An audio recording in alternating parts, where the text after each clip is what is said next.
هبني عطاك يا الله، أنت الكريم منك العطاء يا الله، أنت العظيم يا الله، فيك الرجاء يا الله، أنت الحليم. الحمد للہ وکفا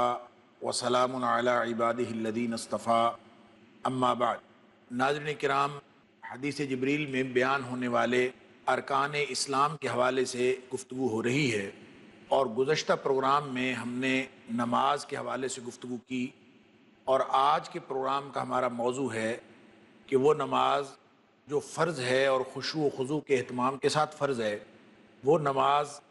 مردوں کے لیے اکیلے گھر میں پڑھنا درست نہیں ہے، بلکہ وہ باجماعت فرض ہے۔ لہٰذا آج کے پروگرام کا ہمارا موضوع ہے صلاۃ باجماعت، کیونکہ نبی پاک صلی اللہ علیہ وآلہ وسلم کا اس حدیث جبریل کے اندر فرمان کہ تقیم الصلاۃ، یہ کہ تو نماز قائم کرے، صلاۃ کو قائم کرے، صلاۃ کو قائم کرنے میں باجماعت نماز ادا کرنا، یہ اس نظام کے اندر اقامت صلاۃ کے نماز کے اندر لازمی تقاضا ہے۔ تو صلاۃ باجماعت کیا ہوتی ہے، اور صلاۃ جو آدمی اکیلے نماز پڑھتا ہے اس میں کیا فرق ہے؟ ناظرین کرام، بنیادی طور پر تو یہ بات ذہن میں رہنی چاہیے کہ نماز تو اللہ کریم کے ساتھ رابطے کا ایک ذریعہ ہے۔ انسان جب اللہ کے سامنے کھڑا ہوتا ہے تو اللہ تعالیٰ کے ساتھ اس کا رابطہ قائم ہو جاتا ہے۔ اللہ تعالیٰ کے ساتھ گویا ایک قائم ہونے والی ہاٹ لائن ہے کہ جب چاہے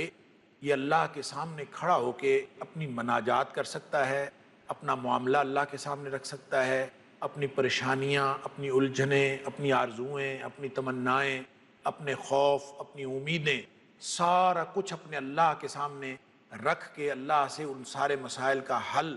حاصل کر سکتا ہے۔ نماز کا بنیادی تقاضا تو یہی ہے۔ حدیث میں آتا ہے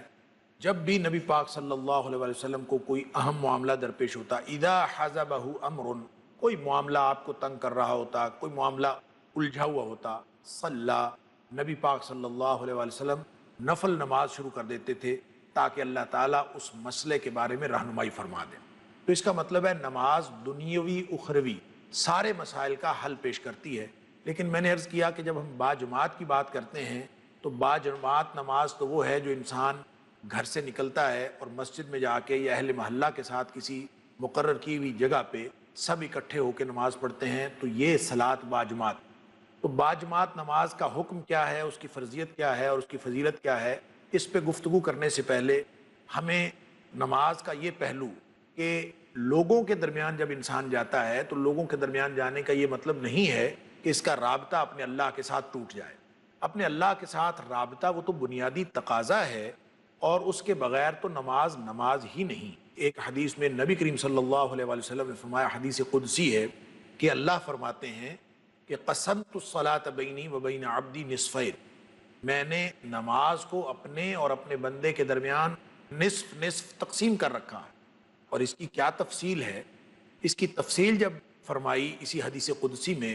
یعنی نبی پاک صلی اللہ علیہ وسلم نے فرمایا کہ اللہ تعالیٰ یوں فرماتا ہے، تفصیل جب اللہ تعالیٰ نے بیان فرمائی تو اس میں ساری نماز کی تفصیل نہیں بیان فرمائی، بلکہ صرف سورۃ الفاتحہ کی تفصیل بیان فرمائی۔ اس کا ایک مطلب تو یہ ہوا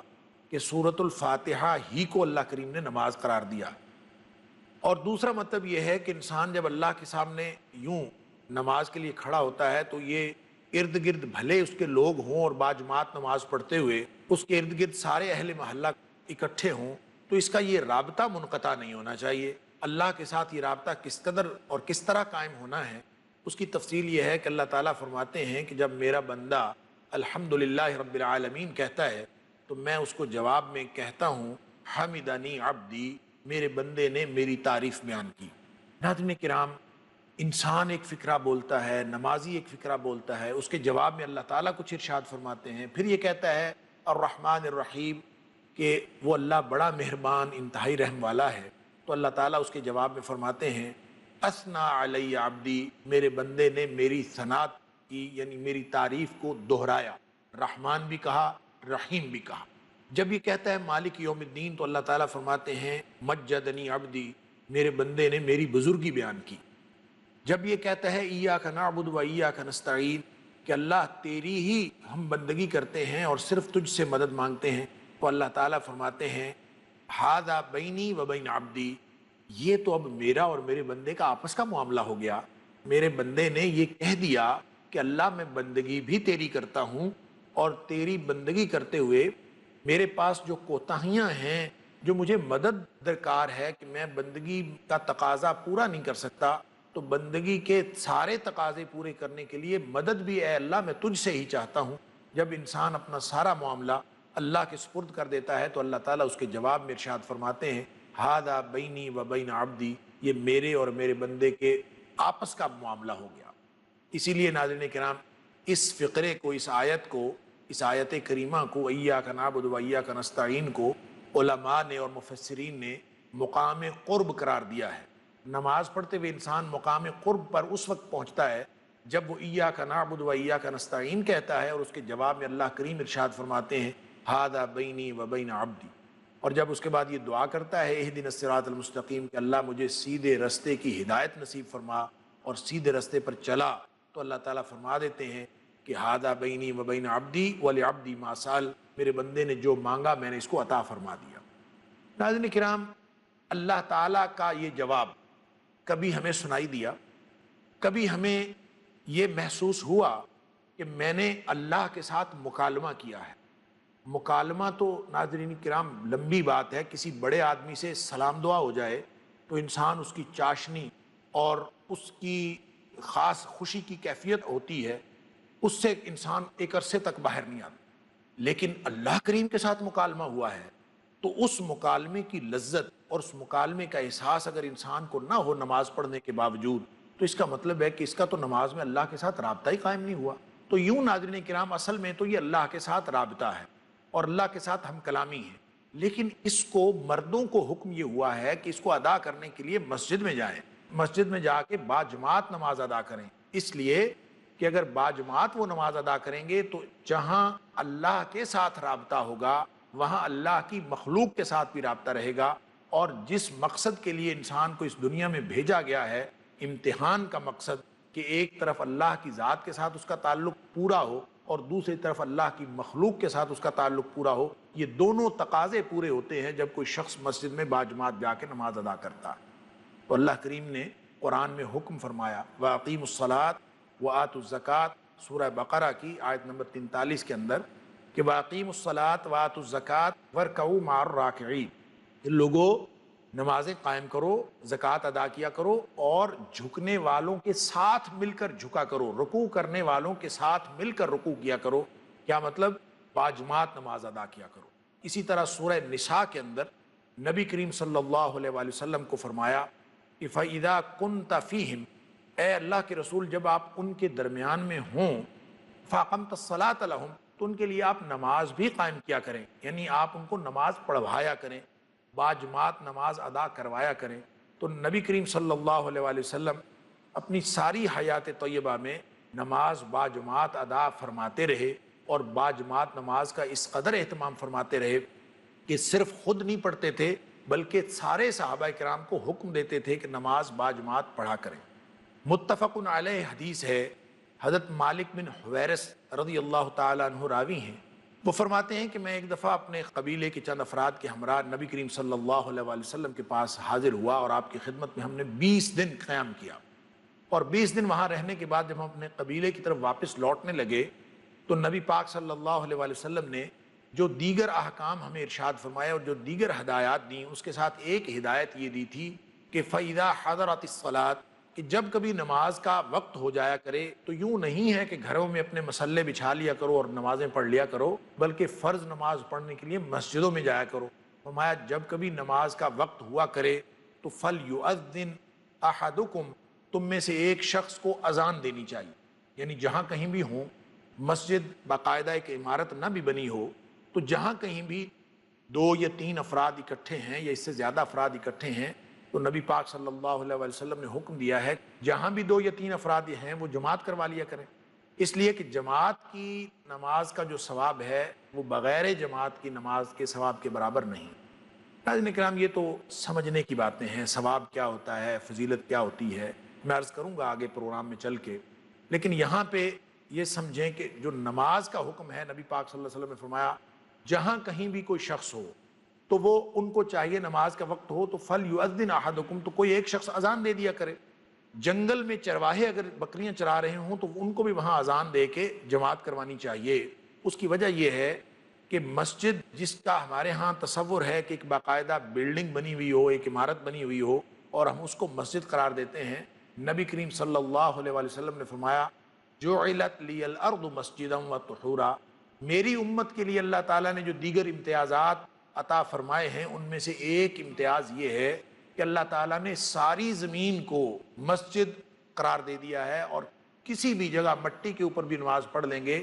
تو اللہ تعالیٰ ان کی نماز قبول فرما لے گا۔ یہ پہلی امتوں کو یہ پریویلیج اور یہ استحقاق حاصل نہیں تھا، یہ صرف اور صرف امت مسلمہ کو استحقاق حاصل ہے کہ جہاں کہیں بھی یہ چند افراد اکٹھے ہو کے نماز پڑھ لیں گے اور نماز کا اہتمام کر لیں گے تو اس نماز کو باجماعت نماز ہی کہا جائے گا۔ تو مالک بن حویرث رضی اللہ تعالیٰ عنہ فرماتے ہیں کہ نبی پاک صلی اللہ علیہ وسلم نے ہمیں ہدایت یہ دی کہ جب بھی نماز کا وقت ہو ایک شخص اذان دے دیا کرے اور پھر جو تم میں سے سب سے بڑا ہو وہ ان کی امامت کروا دیا کرے، اور یوں باجماعت نماز ادا ہونی چاہیے۔ نبی پاک صلی اللہ علیہ وسلم نماز کا اس قدر باجماعت اہتمام فرماتے تھے، اور جو لوگ باجماعت نماز میں حاضر نہیں ہوتے تھے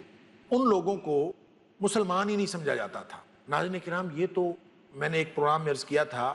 کہ نماز تو اللہ کے غلاموں کا رجسٹر حاضری ہے، اور اس میں گویا حاضری لگوانا ہے،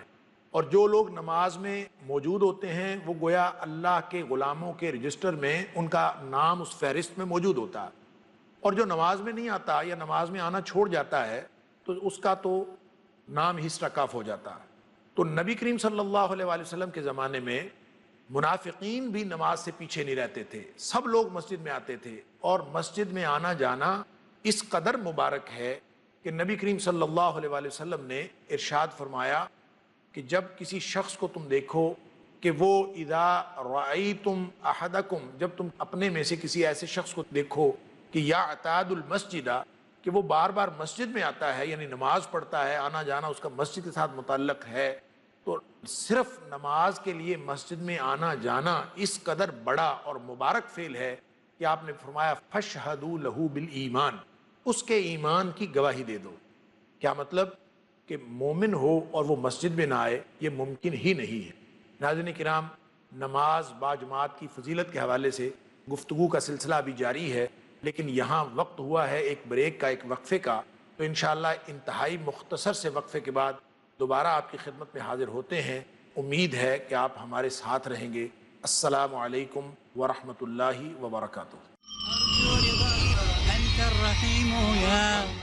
السلام علیکم ورحمۃ اللہ وبرکاتہ۔ ناظرین کرام، وقفے پہ جانے سے قبل صلاۃ باجماعت کے بارے میں اور اس کی اہمیت کے بارے میں گفتگو کا سلسلہ جاری تھا، اور میں یہ عرض کر رہا تھا کہ نبی کریم صلی اللہ علیہ وآلہ وسلم نے مردوں کے لیے باجماعت نماز کو ہر اعتبار سے ضروری قرار دیا ہے۔ حضرت ابن عباس رضی اللہ تعالیٰ عنہ راوی ہیں، نبی کریم صلی اللہ علیہ وسلم نے فرمایا من سمع النداء، جس شخص نے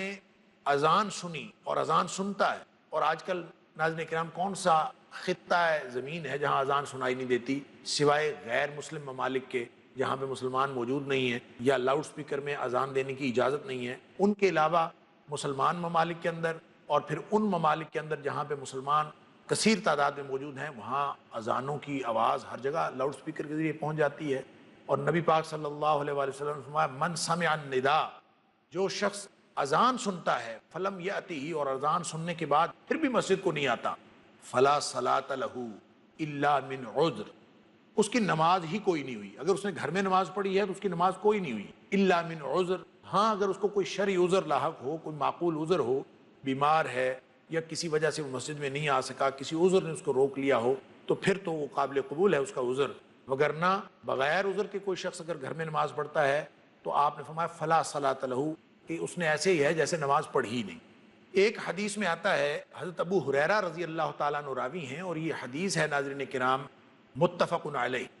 کہ نبی کریم صلی اللہ علیہ وآلہ وسلم نے فرمایا کہ میرا دل کرتا ہے، میں ارادہ کرتا ہوں، لقد ہممت، یعنی میں یہ ارادہ کرتا ہوں، میں نے ایک دفعہ ارادہ کیا کہ میں یہ کروں کہ میں لوگوں کو تو نماز کا حکم دوں، لیکن نماز کا حکم دینے سے پہلے یعنی یہ کس قدر وعید ہے ناظرین کرام کہ جو لوگ باجماعت نماز پڑھنے کے لیے مسجدوں کو نہیں آتے۔ نبی پاک صلی اللہ علیہ وآلہ وسلم فرمایا میرا دل کیا، میں نے ارادہ کیا کہ میں ایندھن اکٹھا کرنے کا حکم دوں کہ لوگ جو ہیں ایندھن اکٹھا کر کے لائیں، اور جب ایندھن اکٹھا ہو جائے تو پھر میں حکم دوں نماز کا کہ کوئی شخص اذان دے، اور جب اذان ہو جائے اور پھر اس اذان کے بعد میں کسی ایک شخص کو امامت کے مصلی پہ کھڑا کر دوں اور وہ نماز پڑھانا شروع کر دے، اور میں محلے میں چلا جاؤں اور جا کے دیکھوں کہ جو مرد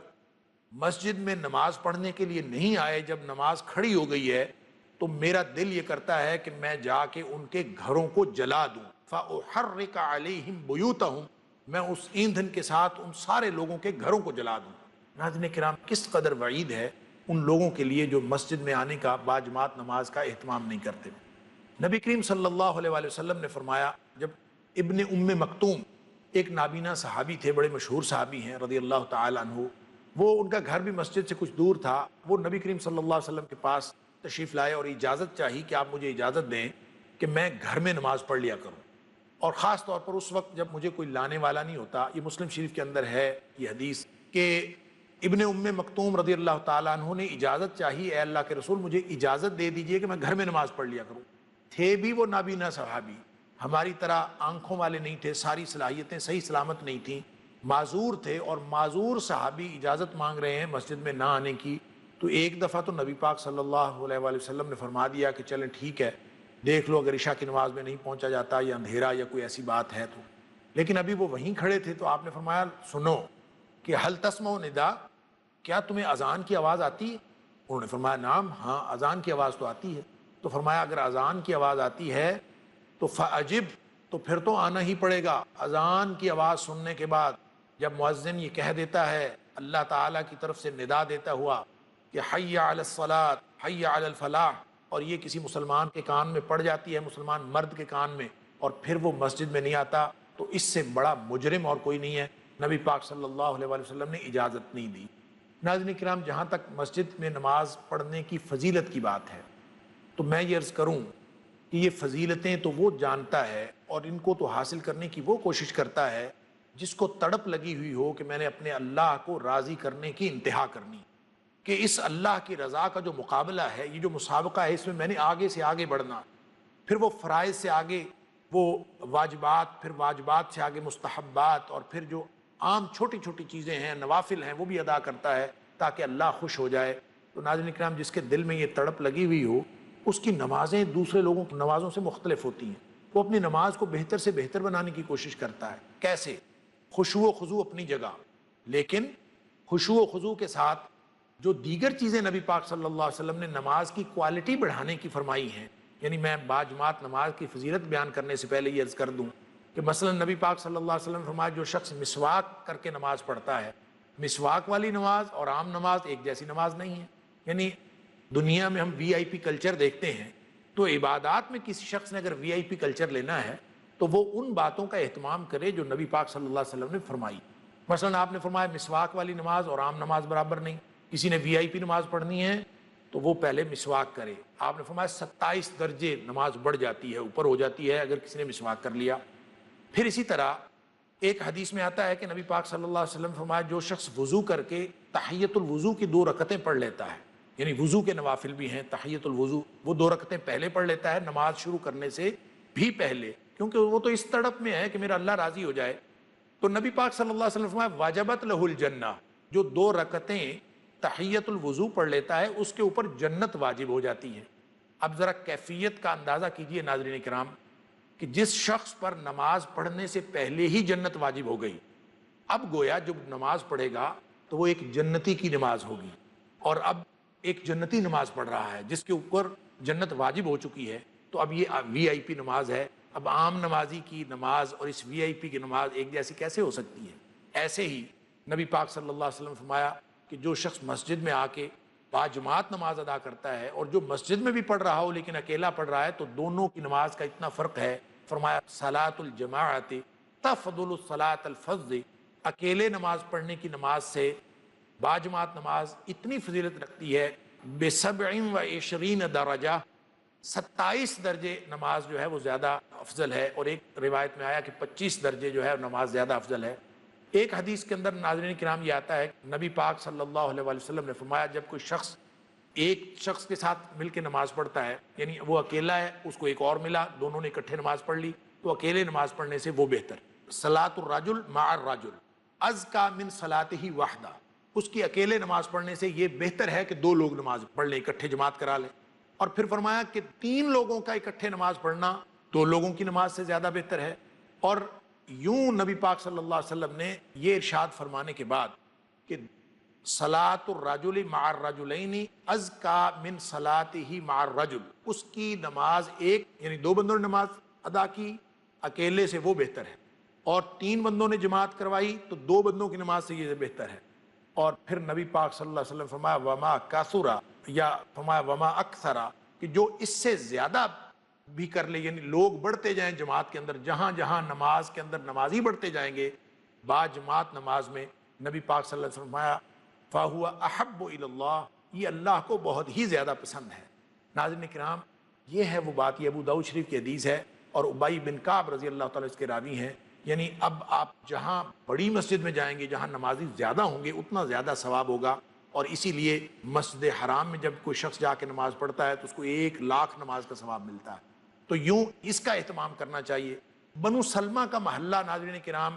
مسجد نبوی سے دور تھا، اس قبیلے والوں نے نبی پاک صلی اللہ علیہ وسلم سے اجازت چاہی کہ ہم اپنے گھر جو ہیں وہاں سے شفٹ کر کے مسجد نبوی کے قریب لے آئیں تاکہ نماز میں آنے میں آسانی رہے۔ تو نبی پاک صلی اللہ علیہ وسلم نے ان کو فرمایا، مسلم شریف کی حدیث ہے، جابر بن عبداللہ رضی اللہ تعالیٰ عنہ راوی ہیں، وہ فرماتے ہیں دیارکم تکتب آثارکم، اپنے گھروں کو وہیں رکھو، اس لیے کہ تمہارے قدم گنے جاتے ہیں، کہ مسجد تک تم آتے ہو تو جتنے قدم تم زیادہ چلتے ہو اتنا ثواب زیادہ ہوتا ہے، لہٰذا گھر قریب لانے کی ضرورت نہیں ہے، یعنی مسجد کی قربت میسر آ جائے، یہ اپنی جگہ ایک نعمت ہے بہت بڑی، اس کے تو قدموں پہ ہر قدم پہ نیکی، نبی پاک صلی اللہ علیہ وسلم نے فرمایا ہر قدم پہ نیکی ملتی ہے جو کوئی شخص نماز پڑھنے کے لیے آتا ہے۔ اور ایک آخری حدیث عرض کر کے ناظرین کرام میں آج کے پروگرام کو ختم کرتا ہوں کہ نبی کریم صلی اللہ علیہ وسلم نے فرمایا، یہ ترمذی شریف کی روایت ہے، اور اس روایت کے راوی ہیں حضرت انس بن مالک رضی اللہ تعالیٰ عنہ۔ نبی پاک صلی اللہ علیہ وسلم نے فرمایا جو شخص 40 دن اہتمام کر لے تکبیر اولیٰ کے ساتھ نماز پڑھنے کا، من صلی للہ، یعنی مقصد اس کا اللہ کو راضی کرنا ہو، من صلی للہ 40 یوما، جس نے 40 دن نماز پڑھی، یدرک التکبیرۃ الاولیٰ، پہلی تکبیر تک وہ پہنچ جاتا ہے، تکبیر اولیٰ کے ساتھ نماز پڑھتا ہے، کتبت لہ براءتان، نبی پاک صلی اللہ علیہ وسلم اس کے لیے اللہ تعالیٰ 2 پروانے آزادی کے لکھ دیتا ہے، اللہ تعالیٰ اس کو آگ سے بھی رہائی کا پروانہ عطا فرما دیتے ہیں، اور نفاق سے بھی رہائی اور آزادی کا پروانہ عطا فرما دیتے ہیں، یعنی وہ شخص کبھی منافق بھی نہیں ہو سکتا، وہ شخص کبھی جہنم میں بھی نہیں جا سکتا۔ اللہ تعالیٰ ہمیں ایسی نمازیں باجماعت ادا کرنے کی توفیق عطا فرمائے۔ وآخر دعوانا ان الحمد للہ رب العالمین۔ اللہ اللہ یا ربی یا اللہ، اللہ یا ربی یا اللہ۔